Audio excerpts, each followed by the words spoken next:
शिष्यानुभूति शिव गुरु के द्वितीय अंक में आपने पढ़ा।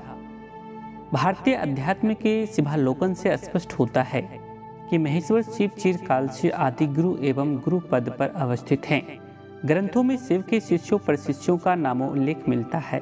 पुरातन काल से शिव को रुद्र, पशुपति, ईश्वर, मृत्युंजय, देवादिदेव, महाकाल, महेश्वर, जगत गुरु आदि उपाधियों से विभूषित किया गया है। उनके विभिन्न स्वरूपों की पूजा अर्चना का अविरल प्रभाव सर्वाधिक लोकप्रिय होता आया है। चंदा मामा सबके मामा और शिव घर घर के बाबा हो गए।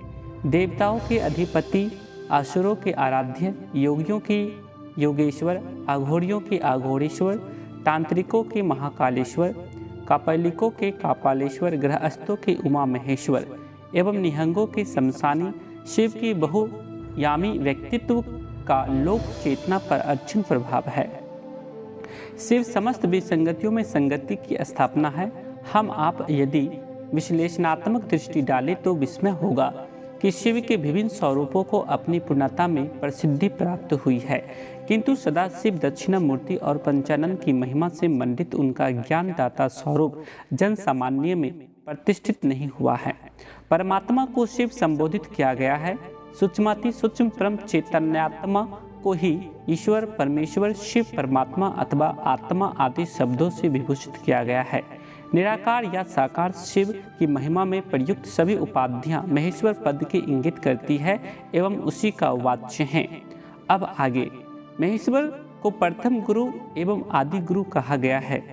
शिव का गुरु स्वरूप ग्रंथों में वंदे विद्यातीर्थ महेश्वरम, शंभवे गुरुवे नमः, गुरु नाम गुरुवे नमः तथा तुम त्रिभुवन गुरु वेद बखाना की पंक्तियों से प्रदीप्त है, किंतु केवल वैचारिक तल पर ही शिव के विभिन्न स्वरूपों की पूजा का क्रियात्मक पक्ष दृष्टिगोचर है, लेकिन उनके गुरु स्वरूप से यथार्थ में जुड़ाव की व्याप्ति नहीं है। परम ज्ञानी और धरदानी शिव की घर घर में पूजा, मनोकामनाओं की पूर्ति हेतु दुर्गम सुगम मंदिरों की यात्रा, संकट निवारणार्थ महामृत्युंजय का जप, महाकाल, महाभैरव, महारुद्र और भूतनाथ की रौद्र रूप में अभ्यर्थना, पार्थिव शिवलिंग पूजन, शिव परिवार की स्वतंत्र एवं सम्मिलित आराधना, रुद्राभिषेक आदि शिव के विभिन्न स्वरूपों से सानिध्य लाभ की विपुल दृष्टांत हैं। शिव से शिष्य के रूप में ज्ञानार्जन करने वालों की संख्या अपेक्षाकृत नगण्य है। निवर्तमान काल में लोगों ने शिव को अपना गुरु मानकर अनुपम ख्याति प्राप्त की है, किंतु अनजाने कारणों से दूसरों को शिव गुरु का शिष्य होने के लिए प्रेरित नहीं किया है।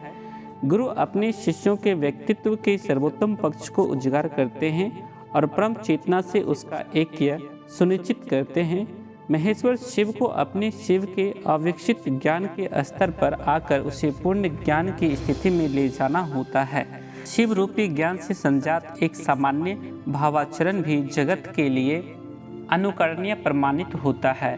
यथा साकार शिव परिवार में शिव अभिज्ञान की एक अभिव्यक्ति का चित्रण दृष्टव्य है। चित्रित साकार शिव परिवार में जन्मजात प्रतिकूल प्रवृत्ति वाले पशु पक्षी भी सहज प्रेम से हैं। बाघ और बैल, सांप और चूहा, मोर और सर्प परस्पर विपरीत प्रवृत्तियों के धारक हैं, पर शिव भावांतर्गत आपसी प्रेम की प्रतिमूर्ति हैं। सचमुच शिव भाव के शिखर की तलहटी में ही समस्त संकीर्णताएं द्रोहित हो जाती है। सभी को प्रणाम भाई बहन। ऐसे ही वीडियो के लिए यूट्यूब पे हमारे चैनल को सब्सक्राइब, लाइक एंड शेयर कर दीजिएगा।